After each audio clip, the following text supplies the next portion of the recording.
ये है talks news network और आप देख रहे हैं पॉलिटॉक्स, राजनीति का कच्चा चिट्ठा।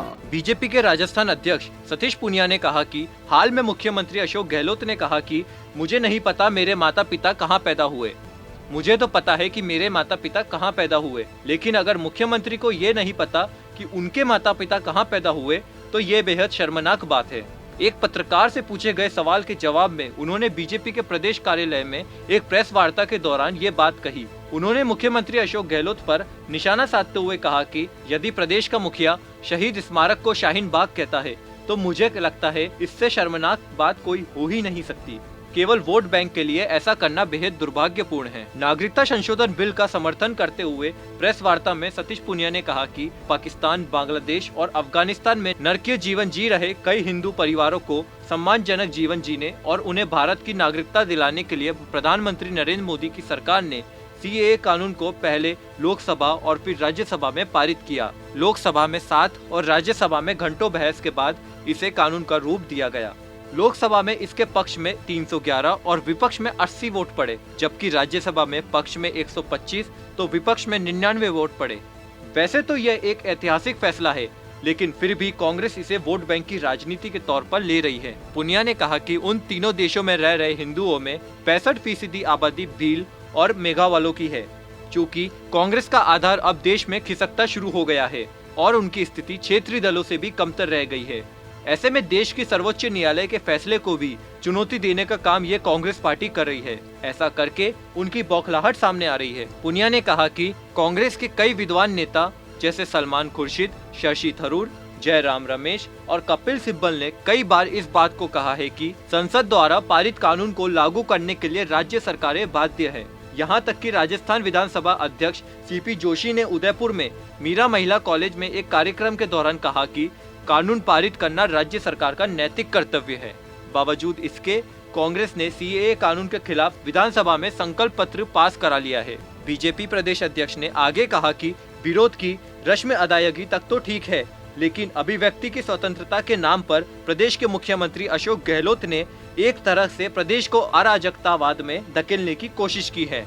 पूनिया ने कहा कि किसी प्रदेश का मुख्यमंत्री इतना अभिमानी हो जाए कि संसद से पारित कानून को भी न माने तो समझ सकते हैं कि प्रदेश कहां जा रहा है। पूनिया ने CM गहलोत के शहीद स्मारक पर जाने को लेकर तंज कसते हुए कहा कि हाल में मुख्यमंत्री शहीद स्मारक गए, वहां कुछ राजनीति से प्रेरित लोगों ने शहीद स्मारक को शाहीन बाग बनाने की कोशिश की।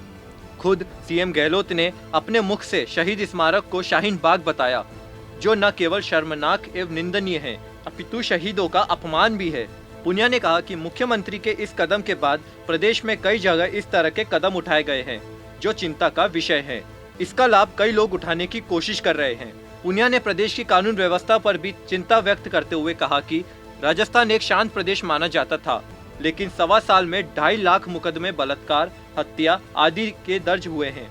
उनका खुद का गृह क्षेत्र तक सुरक्षित नहीं है। CM के इस तरह के कृत्यों के बाद प्रदेश भर में ऐसे कई धरने शुरू हो गए या उन्हें बढ़ावा मिला। पूनिया ने 21 जनवरी को टोंक में हुए धरने का भी जिक्र किया, जिसमें प्रधानमंत्री मोदी के खिलाफ अशोभनीय बातें की गई थी। जब इसकी शिकायत की गई तो पुलिस ने उनकी FIR तक नहीं लिखी। बीजेपी प्रदेशाध्यक्ष ने प्रेस वार्ता में PFI और सिमी के कनेक्शन का जिक्र करते हुए कहा कि इन पैसों का इस्तेमाल ऐसे कई धरना प्रदर्शनों में किया जाता है। ऐसे धरनों का जब मुख्यमंत्री जैसा संवैधानिक पद पर बैठा व्यक्ति हौसला अफजाई करता है तो इससे निंदनीय कुछ नहीं हो सकता। उन्होंने कहा कि प्रदेश का मुखिया जब इतना गिर जाए कि इसकी तो कल्पना भी नहीं की जा सकती।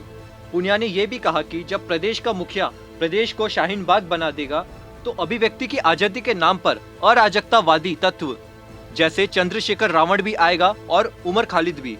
उन्होंने रावण की उस बात का भी जिक्र किया जिनमें उन्होंने कहा था कि हम राजस्थान में और देश में ऐसे 5000 शाहीन बाग बना देंगे। पूनिया ने यह भी कहा कि रावण और टुकड़े टुकड़े गैंग से संबंध रखने वाले उमर खालिद के इस तरह के बोल साफ साफ संकेत देते हैं कि ये एक नेटवर्क है और इसके सराहना कोई और नहीं बल्कि राजस्थान के मुख्यमंत्री अशोक गहलोत है।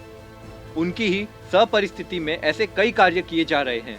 पूनिया ने गहलोत के डिटेंशन सेंटर जाने की बात का हवाला देते हुए कहा कि वे ये बताए कि इनकी नौबत कब और कैसे आई, इसका कोई उल्लेख कहीं नहीं है।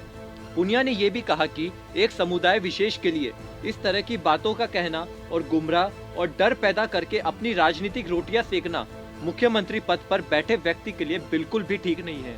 साथ ही उन्होंने ये भी कहा कि चंद लोगों की भावनाएं प्रदेश की 7 करोड़ जनता की भावनाएं बिल्कुल नहीं है। ऐसे में मैं सीएम गहलोत से कहना चाहूंगा कि वे शांत राजस्थान को अशांत राजस्थान न बनने दे और न ही इस तरह की घटनाओं का पुनरावृत्ति हो। पॉलिटॉक्स ब्यूरो, जयपुर। ये है टॉक्स न्यूज नेटवर्क और आप देख रहे हैं पॉलिटॉक्स, राजनीति का कच्चा चिट्ठा।